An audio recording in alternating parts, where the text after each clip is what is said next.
I was diagnosed in 2002, November, with lung cancer. We'd been married 35 years at the time.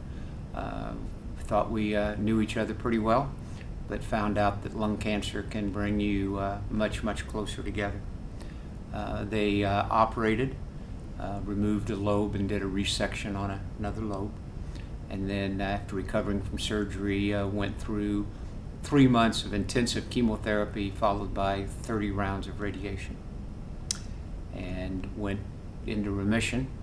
And then I had prostate cancer in 2006, unrelated to the lung cancer.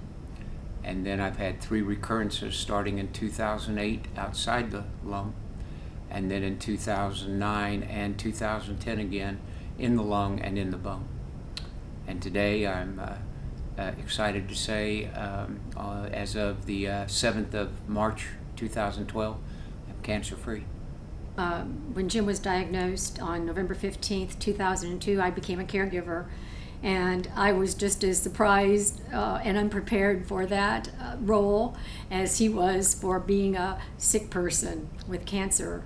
You don't get any training, and I wasn't really by nature or even prior experience a caregiver, but that's what I was. And so I just jumped in and did what needed to be done, I guess. And I was determined. I kind of get tunnel vision. Jim says I'm obsessive compulsive about some things.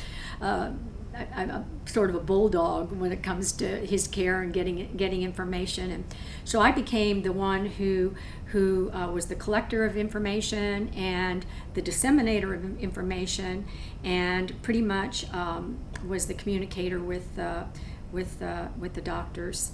Well, unbeknownst to me, I knew about LUNGevity, a little bit about it, but it wasn't available when we or at least we didn't know about it in 2002.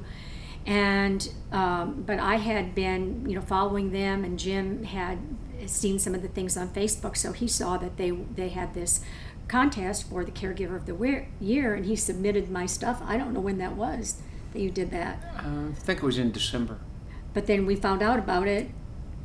They called one day and said that we'd won this. January, I think it was in January. This trip. Yeah. It was really exciting. Yeah. And we've come back from the trip now. We just came back from Gettysburg, and it was phenomenal.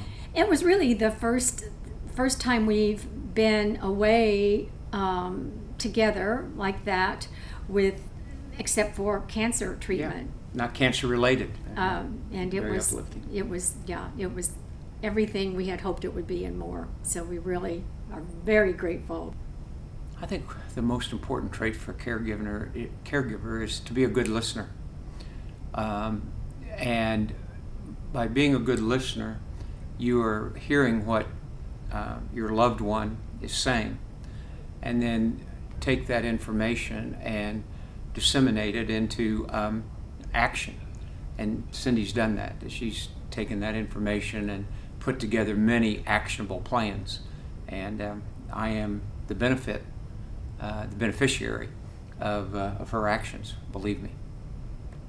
I said today when we were speaking, in 2002, Cyndi and I were not aware of any support group. It was just us, and we fumbled around. And today, to see people that who have a walk that has been lightened a little bit by LUNGevity and the support of LUNGevity is uplifting. And just to hear other people's stories today, and that's been an encouragement to me. So this conference so far has been a grand slam. For me, to be here with other, it's a little to be here with other patients. I haven't met a lot of caregivers yet. I understand that they're here, but I haven't met them.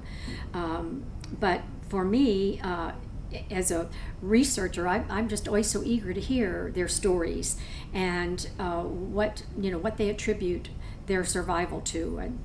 I just like to talk to people and find out more about them.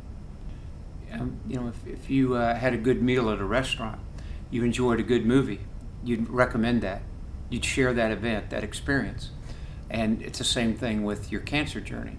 You want to share what you've been through to help others so that, again, they don't feel alone. I think that's one of the worst feelings you can have through this whole experience, is feeling alone. So we try to bridge that gap.